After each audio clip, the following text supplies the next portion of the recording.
जय हिंद दोस्तों, जैसे कि आप लोगों को पता है वो कि क्लास 9th का जो है वो द्वितीयक स्वाधिक परीक्षा नवंबर 2024 हो रहा है। यानी 29 नवंबर का जो है वो मैथमेटिक्स है, यानी ये 100% ओरिजिनल पेपर है। आप लोग जो है चैनल को सब्सक्राइब करके रखिएगा, ठीक है। इसी तरह से इंग्लिश भी आप लोग को 100% गारंटी के साथ आपको मिलेगा। तो देखिए, हम लोग कर लिए थे सामाजिक विज्ञान, सारा चीज़ यहाँ पे कर लिए थे। कल का जो यहाँ पे आज का जो 28 नवंबर का जो पेपर था, बिल्कुल सब्जेक्टिव ऑब्जेक्टिव सारा चीज़ मिला था। तो इस वीडियो में हम लोग लेके आ गए हैं जो मैथ है, मैथमेटिक्स है, इसका बिल्कुल ओरिजिनल पेपर 100% ओरिजिनल पेपर है। आप लोग ध्यान से देखिएगा और इसको याद कर लीजिएगा। निम्नलिखित में कौन परमेय संख्या है? पहला क्वेश्चन आप लोग को कहता है निम्नलिखित में कौन परमेय संख्या है, तो बी बिल्कुल राइट आंसर हो जाएगा, ठीक है। चलिए यहाँ पे दूसरा कहता है कि निम्नलिखित में कौन अपरिमेय संख्या का उदाहरण है। तो निम्नलिखित में कौन अपरिमेय संख्या, ऊपर कह रहा था परिमेय संख्या, नीचे हो जाएगा अपरिमेय संख्या कह रहा है।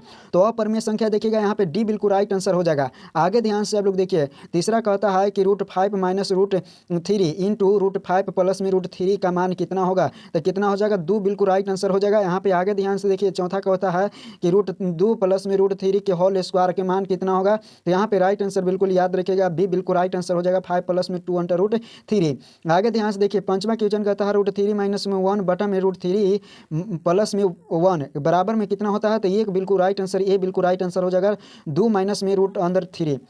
बिल्कुल आप लोग सब्जेक्टिव आप लोग ध्यान से देख लीजिएगा। अगर चैनल को सब्सक्राइब करके रखिएगा तो सब्जेक्टिव भी आपको मिलेगा। छठा क्वेश्चन कहता है कि 16 अंडर रूट 6 प्लस में 4 अंडर रूट 3 बराबर में कितना होगा। तो 4 अंडर रूट 2 बिल्कुल भी राइट आंसर हो जाएगा। आगे ध्यान से आप लोग देखिएगा, कहता है कि यदि समीकरण पाई एक्स प्लस में वाई बराबर में 29 में एक्स बराबर कितना है, तो 7 है, तो पाई का मान इतना बैठाना है, तो वाई का मान ज्ञात करना है। तो 7 बिल्कुल राइट आंसर हो जाएगा, डी आंसर बिल्कुल याद रखिएगा, डी बिल्कुल राइट आंसर हो जाएगा। समीकरण एक्स माइनस में 2y बराबर में 4 ए का हल होगा। तो यहाँ पे राइट आंसर सी हो जाएगा, 4,2 यानी एक्स का मान 4 हो जाएगा, 0 हो जाएगा वाई का मान। समीकरण इतना में यदि एक्स का और वाई का मान क्रमशः 3 और तथा 2 है तो के का मान ज्ञात करना है। तो के का मान कितना हो जाएगा, याद रखिएगा, के का मान आप सभी लोग 5 याद रखिएगा, बी बिल्कुल राइट आंसर। आगे ध्यान से देखिए, कहता है बिंदु -1 जीरो स्थित है, तो कौन सा पाद में स्थित है। तो प्लस माइनस प्लस सी बिल्कुल राइट आंसर याद रखिएगा, सी द्वितीय पाद में। कहता है कि बिंदु इतना स्थित है, तो कौन से पाद में स्थित है, तो दोनों माइनस में है,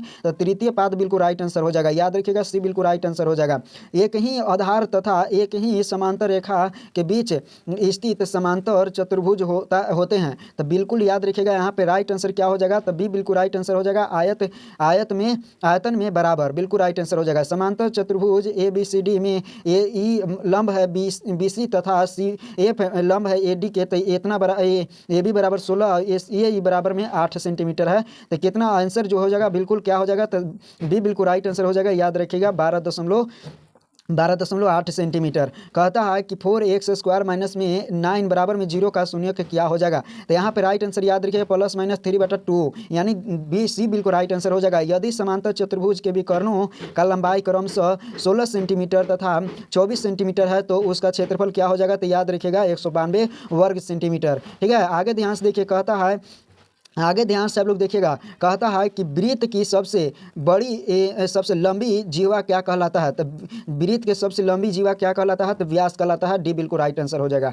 किसी वृत्त के चाप तथा उसके संगत जीवा के घेरा क्षेत्रफल कहलाता है। तो राइट आंसर याद रखिएगा, वृत्तखंड बिल्कुल राइट आंसर हो जाएगा। आगे ध्यान से आप लोग देखिए, समीकरण 5x माइनस में 7y बराबर में 4 का एक हल होगा। तो राइट आंसर बिल्कुल याद रखिएगा, 5,3 बिल्कुल राइट आंसर ये हो जाएगा। आगे ध्यान से देखिए, कहता है कि किसी वृत्त के चाप तथा संगत दोनों त्रिज्यों से घिरा क्षेत्रफल कहलाता है। तो क्या कहलाता है, तो याद रखिएगा, यहाँ पे त्रिज्यखंड कहलाता है। नेक्स्ट देखिए, 20वां क्वेश्चन कहता है कि x² प्लस में 7x प्लस में 4। तो यहाँ पे याद रखिएगा, सी बिल्कुल राइट आंसर हो जाएगा। आगे ध्यान से देखिए, कहता है 21 किसी वृत्त की जीवा तथा त्रिज्या की लंबाई क्रमशः 16 सेंटीमीटर तथा 10 सेंटीमीटर हो तो इसके केंद्र के जीवा की लंबाई कितना होगा। तो याद रखिएगा, 6 सेंटीमीटर। घनाभ की किनारों की संख्या है। तो याद रखिए, घनाभ के किनारों की संख्या पूछ रहा है, ठीक है। आप चैनल को सब्सक्राइब कर दीजिए, ठीक है। जितने भी न्यू स्टूडेंट जुड़े हुए हैं चैनल को सब्सक्राइब करके जाइएगा।